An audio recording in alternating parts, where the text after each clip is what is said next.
The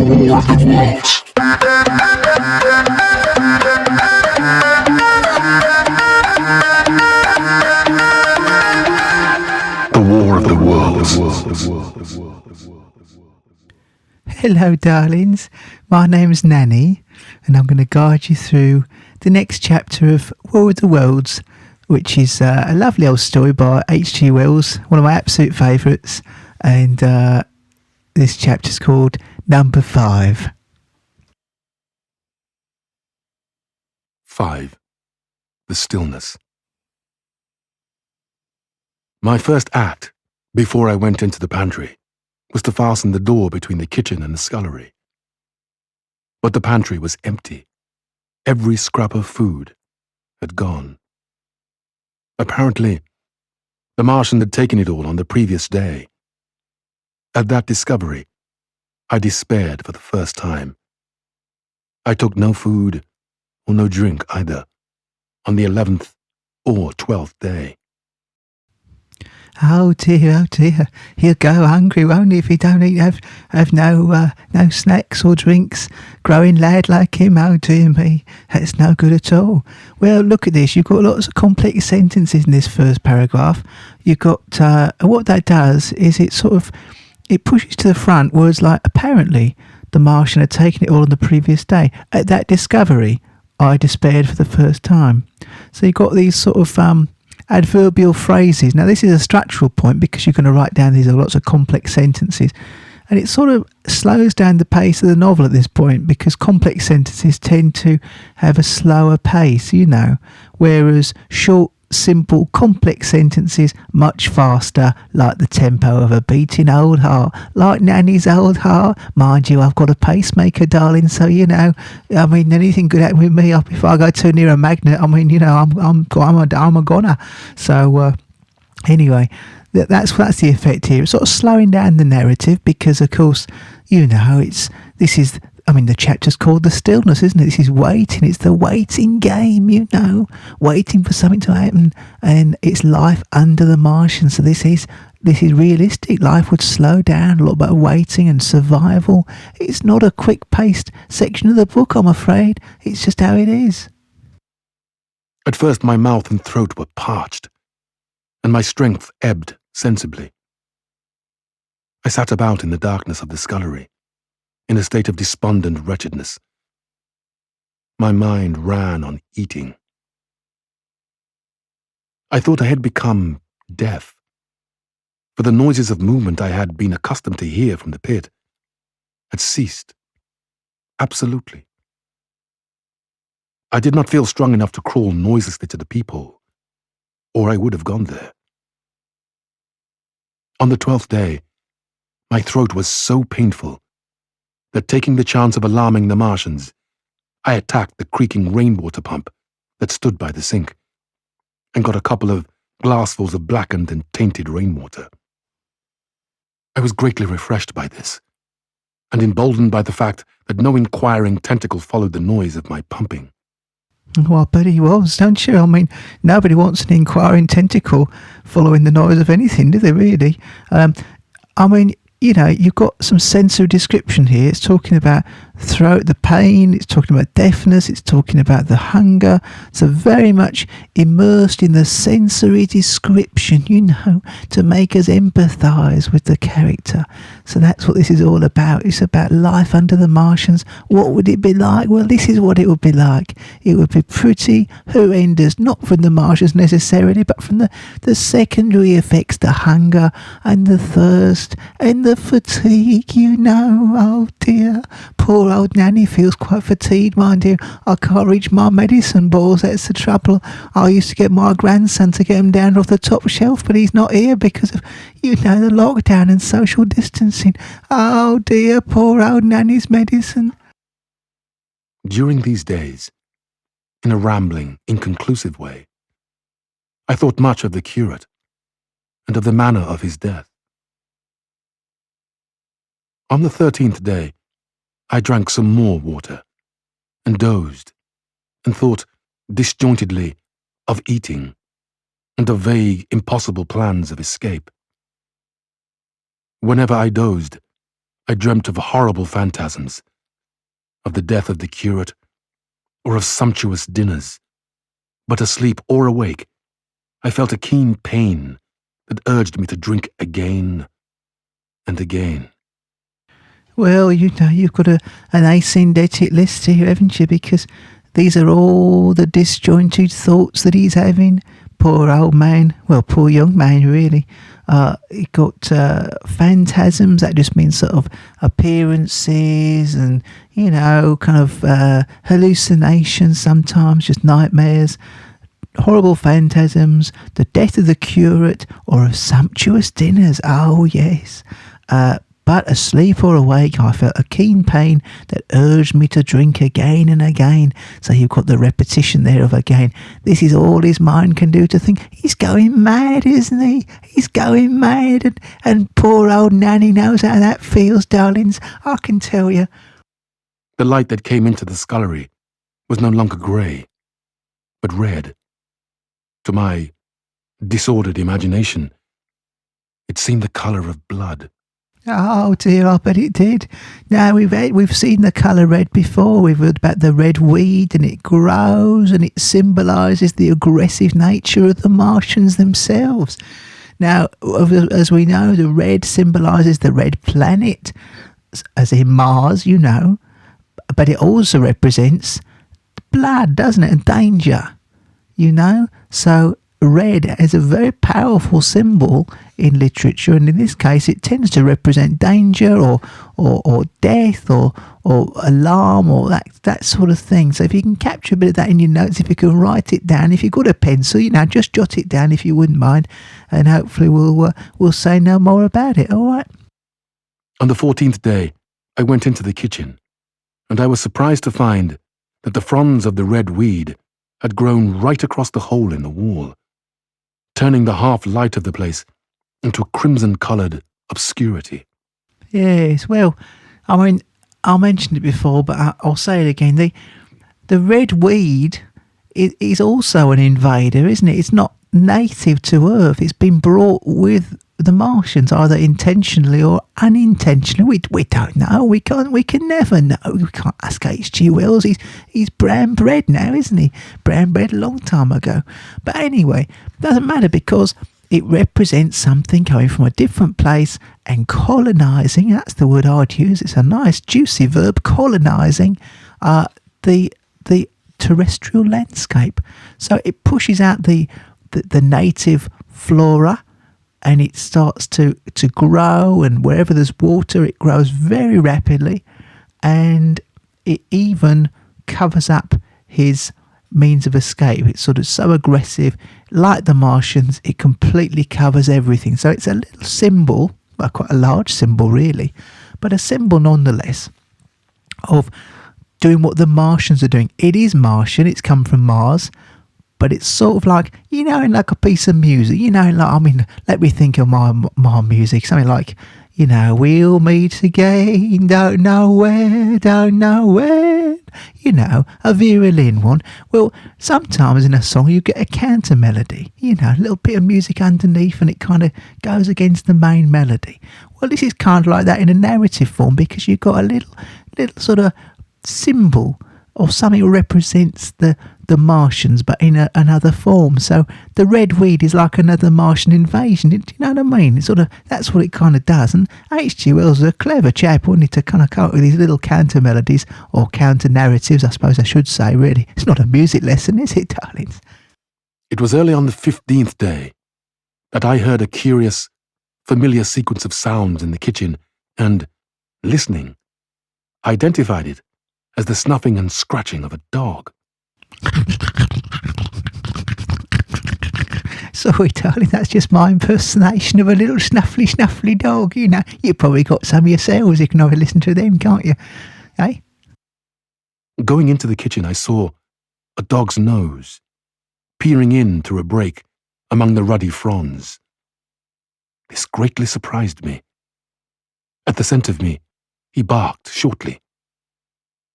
I thought, if I could induce him to come into the place quietly, I should be able, perhaps, to kill and eat him and in any case, it would be advisable to kill him, lest his actions attracted the attention of the Martians.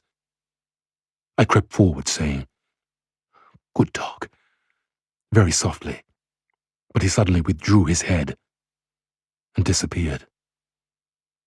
I listened. I was not deaf, but certainly the pit was still. I heard a sound like the flutter of a bird's wings and a horse croaking, but that was all. Oh, dearie, dearie me, oh dear. This is how far he's stooped down. This is a real low point for the narrator. I would even say it's probably his lowest ebb. Now, in a narrative, if a character gets to their lowest point, you can refer to it as a nadir. N-A-D-I-R. Nadir. N-A-D-I-R. N-A-D-I-R. N-A-D-R-I. N-A-D-R-I. That's how you spell nadir. And that means the lowest point. Now, this certainly is the lowest point for him so far, isn't it? But he's about to eat a dog. If he could. I remember during the war he had to eat dogs, of course, but I know he didn't. That was just a dream I had. Never mind, ignore me. For a long while, I lay close to the peephole, but not daring to move aside the red plants that obscured it. Once or twice I heard a faint pitter-patter, like the feet of the dog going hither and thither on the sand far below me, and there were more bird-like sounds. But that was all. At length, encouraged by the silence, I looked out. Except in the corner, where a multitude of crows hopped and fought over the skeletons of the dead the Martians had consumed, there was not a living thing in the pit. I stared about me, scarcely believing my eyes. All the machinery had gone, save for the big mound of greyish-blue powder in one corner, certain bars of aluminium in another, the black birds, and the skeletons of the killed. The place was merely an empty, circular pit in the sand. Slowly, I thrust myself out through the red weed and stood upon the mound of rubble. Now then, this is another structural point to make, but look at all the complex sentences and the fronted adverbials. And what it does is it slows down the narrative. So you'll see things like, except in the corner, comma. I stared about me, comma. Slowly. There should be a comma there really, but, H.G. Wells forgot to put one in. Slowly, comma, I thrust myself out through the red weed.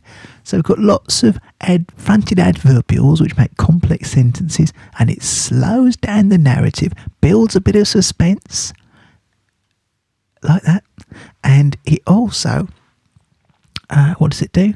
Oh yeah, it withholds information. It doesn't reveal what's happening. It just gives us the word first. So slowly what? We don't know. We have to keep reading. Oh, I'll thrust myself out. So that's how it delivers information slowly, and it withholds the information, therefore increasing the dramatic tension, you see. So that's what that's doing. And there's a bit of symbolism here as well, because of course he's forcing his way through the red weed. Well, the red weed symbolises the Martians. It could, at a stretch, it could symbolise the way in which humanity conquers the red weed, and indeed the Martians. When I say conquers, I don't mean the little brown things that you put on a bit of string and knock together. I mean, defeats the red weed, defeats the Martians. So it's a little foreshadowing, a little bit of prolepsis, if you want to use the technical term. And that's a structural technique, isn't it, boys and girls? Well, I've forgotten what I was going to say. Oh yeah, the prolepsis, that's right. Oh, I had a prolepsis once, but anyway, I went to the hospital, got treated for it, and all better now. And the prolepsis, or the foreshadowing, just sort of indicates where the novel's going, that there is hope, that the narrator can push through the red weed. Maybe he can push through the Martians as well, who knows? I could see in any direction save behind me, to the north, and neither Martians nor sign of Martians were to be seen. The pit dropped sheerly from my feet, but a little way along the rubbish afforded a practical slope to the summit of the ruins. My chance of escape had come. I began to tremble. Now, notice that the sentences have become a little bit more short and simple. So you've got things like, my chance of escape had come. Full stop. I began to tremble. Full stop. No commas there either.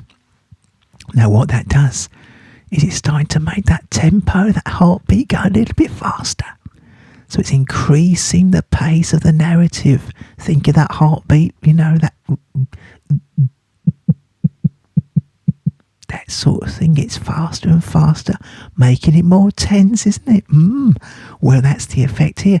This is getting more excited. He's about to escape the house. He's been in there for about a fortnight, hasn't he? He can't wait to get out.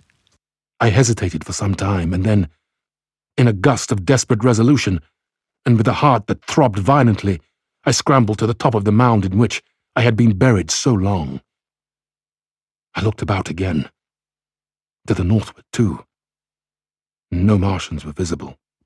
I realised I probably should have said that's a structural point. I sort of got a bit carried away there before. So that short sentences, the increased pace of the narrative by having short, I almost said snappy then. Please don't write snappy. I almost said it because I've heard that many people say it, but it's really not a good thing to say because it's what's called a semantically empty phrase. It means absolutely nothing. Absolutely nothing. A snappy? What's that? A crocodile? Hey? A crocodile? No, not crocodile. Snappy. Don't say snappy. It's a short, simple sentence. Makes it faster, makes the narrative more tense, and builds up the dramatic tension. This is a structural point, so please write it down as such in your book. If you're using colours, you know which colour to use, don't you? When I had last seen this part of Sheen in the daylight, it had been a straggling street of comfortable white and red houses, interspersed with abundant shady trees. Now I stood upon a mound of smashed brickwork, clay, and gravel, over which spread a multitude of wrecked cactus-shaped plants, knee-high, without a solitary terrestrial growth to dispute their footing. Well, here we go, don't we? The red weed's taken over. It's annihilated the native flora, just like the Martians have annihilated the human population, or at least they are capturing them to harvest them, like Harvest Festival. They're going to put them in their sack and they're going to have them as a little tasty snack. Now, the red weed, look at all the asyndetic lists. Look, I stood on a mound of smashed brickwork, clay and gravel. There's an asyndetic list to show just how destructive it's all been.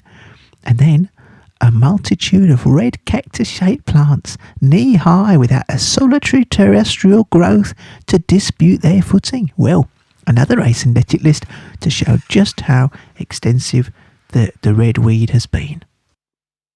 The trees near me were dead and brown, but further, a network of red threads scaled the still living stems. So here you've got the language being used to show the power of the red weed. You've got here the word scaled. Let me just put my glasses on. I can't read so well as I used to be able to, darlings. Let me have a little look here. Let me just turn the page. Hang on a second. There we go. Right. So a further network of red threads scaled the still living stems. Okay, so the word scaled. Now that's a powerful verb because what it does is it shows that, or suggests, I suppose it suggests really, that the red weed can reach as high as it likes. It can scale up the highest tower, the highest tree without any problem at all. So the word scaled, if you scale a mountain, it means you climb the mountain, doesn't it? So it's a powerful verb to suggest that height is no limit to these red weeds. Oh no, it can go as high as it likes, and it can devastate the native terrestrial population. The neighbouring houses had all been wrecked, but none had been burned. Their walls stood, sometimes to the second story, with smashed windows and shattered doors. Now then, listen carefully, because this is what we call, it's a structural technique that we call syntactic parallelism. I know. Syntactic parallelism. You're welcome. And what it does is it sets up the clause here to be described in the same way. So smashed windows and shattered doors. So it starts in the same way. It's almost hendiadys if you want to think of it in that way, because it both means the same thing. You've got the smashed windows and the shattered doors. I think you could even say it functions as hendiadys. It's up to you. You can write down what you like. It's your book, isn't it? Your exam. But I think I'd write down functions as hendiadys, but I'd also write down syntactic parallelism. Now, syntactic just means the word order, which of course here you've got adjective, noun, smashed windows, shattered doors, you know. And so it's syntactic parallelism. So that's SYNACTIC. That's syntactic. Now, parallelism is a tricky old word. It's got a double L at the middle, isn't it? PARALLELISM.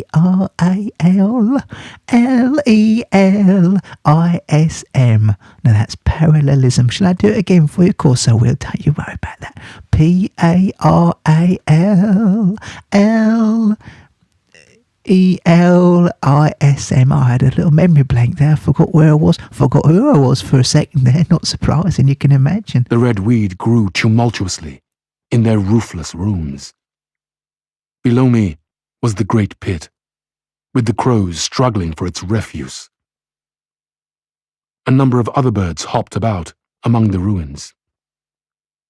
Far away, I saw a gaunt cat slink crouchingly along a wall, but traces of men, there were none. The day seemed, by contrast with my recent confinement, dazzlingly bright. The sky a glowing blue. A gentle breeze kept the red weed that covered every scrap of unoccupied ground gently swaying. And oh, the sweetness of the air. Oh, it sounds glorious, doesn't it? It sounds absolutely glorious. Well, do you know, it reminds me when we used to come out of the air raid shelters back in, what was it now, 1942, when we got bombed on the Battle of Britain. Oh my word, the air raids where we used to come out of those shelters, and it would be glorious. The summer of 1942, I can tell you, one of the hottest summers I've ever known.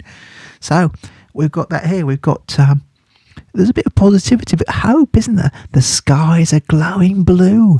We've got sensory imagery, the things that you can see. You've got the blue contrasting with the red weed, and you've got the gentle breeze, the things you can feel against his skin.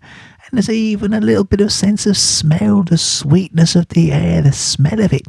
And if you go outside and breathe it in, you'll smell it too, especially if you've been cooped up all day like old Nanny has in her flat.